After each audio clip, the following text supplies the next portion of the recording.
I'm going to explain to you what a position of domination is and how it can help you win a gunfight, or hopefully prevent one before it even starts. So you're probably familiar with the term position of domination or point of domination from the CQB environment, where you make entry into the room, you run your route, and where you end up in the room is your position of domination, your point of domination, or your pod. And that's where you finish scanning the room, locking the room down before you move about the room to go do other things. So I have since taken that terminology and applied it to some of the classes that we teach to explain to the students exactly how a pod works. And you'll see me reference the term pod or position of domination in a lot of the videos that I critique. So somewhere on the screen here, I'll have some videos playing in loop, and you can just look at those as I'm talking. But what you'll see when officers are caught outside of a pod and they're immediately addressed with a lethal threat, so whether the guy's pulling a firearm, pointing a firearm, or even worse, shooting a firearm at them, their bodies, your bodies, our bodies are going to have physiological responses to this stress, to this stimulus, that there's just really no way of completely eliminating, 100%. So the benefit of being in a pod is that it allows you to mitigate some of those physiological responses to stress. And so what I tell my students is that when you're in a pod, you should have a comfortable feeling that the only thing that you're going to do when the conditions are met is you're going to eliminate the threat.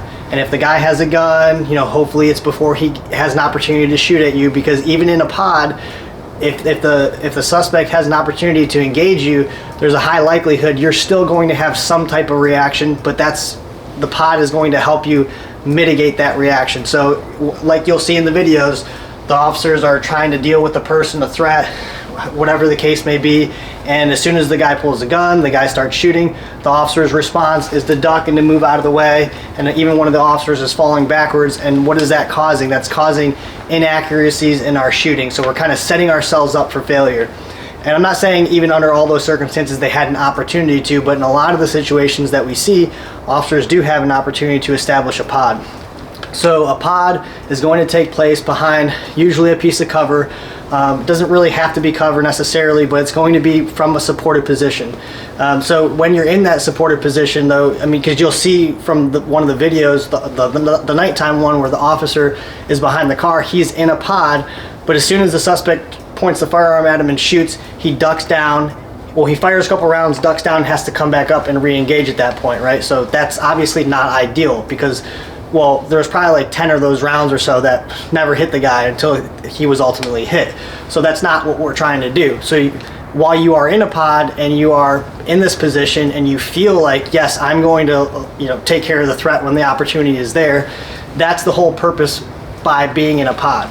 So if you don't know exactly where the threat is, of course, maybe be behind cover if you have the opportunity to be, but as soon as it happens, you either are establishing a pod, or if the suspect is firing from an unknown location, you're repositioning yourself to try to get into a pod.